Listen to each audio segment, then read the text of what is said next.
तुर्तास पुढच्या महत्त्वाच्या बातमीकडे आपण वळतोय। पालघरमध्ये लव्ह जिहादचा धक्कादायक प्रकार घडलेला आहे। बनावट हिंदू नावाने इंस्टाग्राम अकाउंट तयार केलं। 29 वर्ष महिलेला प्रेमाच्या जाळ्यात अडकवलं। महिलेकडून तब्बल 2.5 लाख रुपये उकळल्याचा प्रकार आता समोर आलेला आहे। आताची सगळ्यात महत्त्वाची आणि मोठी ब्रेकिंग न्यूज आपण पाहतोय। पालघरमध्ये लव्ह जिहादचा धक्कादायक प्रकार घडलेला आहे। बनावट हिंदू नावाने इंस्टाग्राम अकाउंट तयार केलं आणि एका 29 वर्ष महिलेला प्रेमाच्या जाळ्यात अडकवलं। महिलेकडून 2.5 लाख रुपये उकळल्याचा प्रकार घडलेला आहे।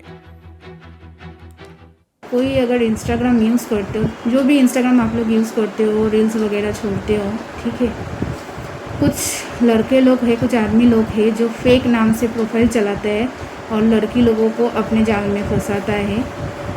तो उस चीज़ से आप लोग बचिए। मेरे साथ सेम चीज़ हुआ, लेकिन मैं समय रहते मैं बच गई, बट मेरा बहुत कुछ गया, मेरा पैसा गया, मेरा इज्जत गया, मेरे साथ धोखा हुआ।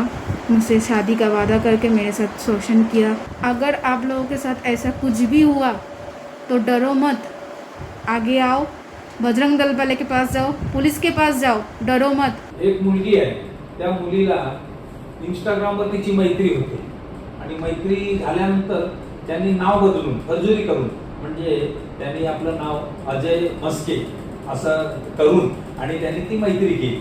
मैत्री केल्यानंतर 5 महिनेपर्यंत तिच्याबरोबर त्यांचं सगळं लग्नाचं आमिष दाखवणे किंवा त्यांचे लिव्ह इन रिलेशन चालू होते। कोणावर अत्याचार होत असेल किंवा कोणाच्या मनात भय असेल, भीती असेल की बाबा हा प्रकार आम्ही कसं काय करू, कोणी दाबले जातात, तर त्याच्यासाठी आमचं संघटन, आमच्या हेल्पलाईन आम्ही त्याच्यासाठी आहोत की समाजात असं काही घटना घडतात आणि कोणाला असं काय भय असेल तर त्या कॉलेजची मुलं असो, कोणी असो, त्यांच्यासाठी आम्ही त्यांना नेहमी त्यांना सुरक्षा आणि सहकार्य करू असा मी सर्वांना आवाहन करतो आणि सर्वांनी सावध राहावं।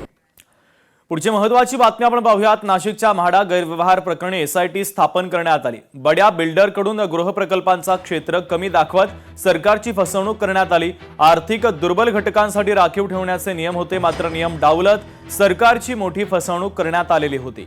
मंत्री चंद्रशेखर बावनकुळे यांनी आता एसआयटी स्थापन करण्याचा निर्णय घेतलेला आहे।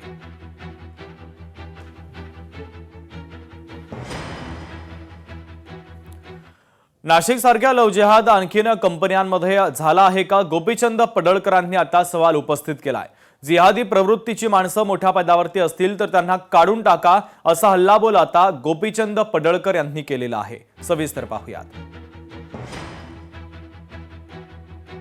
नाशिक पोलिसांचं विशेष अभिनंदन आहे की नाशिकमध्ये आयटी सेक्टरमध्ये जो लव्ह जिहादचा प्रकार घडलाय तो कॉर्पोरेट जिहाद नाशिक पोलिसांनी बाहेर आणलेला आहे।